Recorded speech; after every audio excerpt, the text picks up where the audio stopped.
From a distance, philosophy seems weird, irrelevant, boring, and yet also just a little intriguing. But what are philosophers really for? The answer is handily already contained in the word philosophy itself. In ancient Greek, philo means love and sophia means wisdom. Philosophers are people devoted to wisdom. Being wise means attempting to live and die well. In their pursuit of wisdom, philosophers have developed a very specific skill set.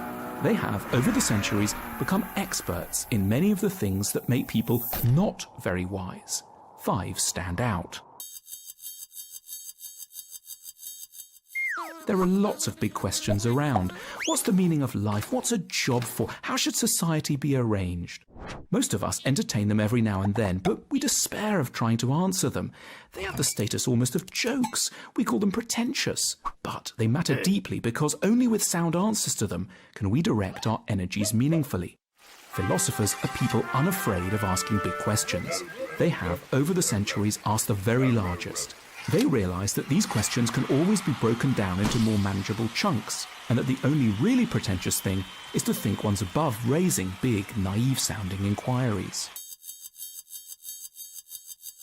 Public opinion, or what gets called common sense, is sensible and reasonable in countless areas. It's what you hear about from friends and neighbours, the stuff you take in without even thinking about it.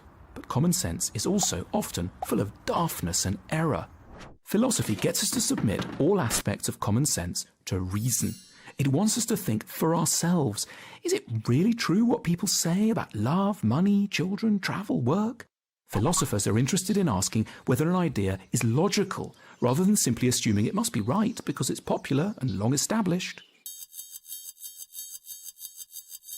We're not very good at knowing what goes on in our own minds. Someone we meet is very annoying, but we can't pin down what the issue is. Or we lose our temper, but we can't readily tell what we're so cross about. We lack insights into our own satisfactions and dislikes.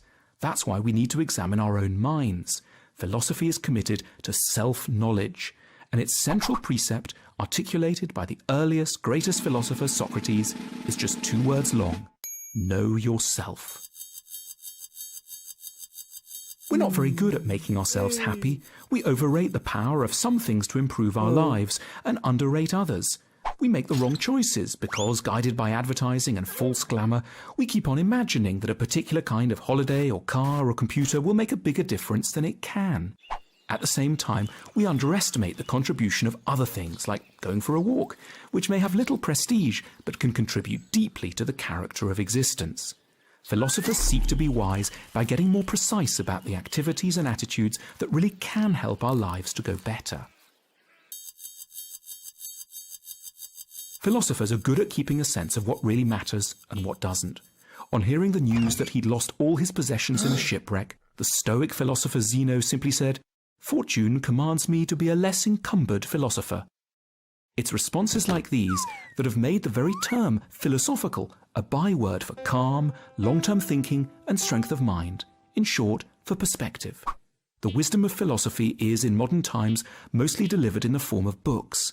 But in the past, philosophers sat in market squares and discussed their ideas with shopkeepers, or went into government offices and palaces to give advice. It wasn't abnormal to have a philosopher on your payroll. Philosophy was thought of as a normal, basic activity, rather than as an unusual, esoteric, optional extra.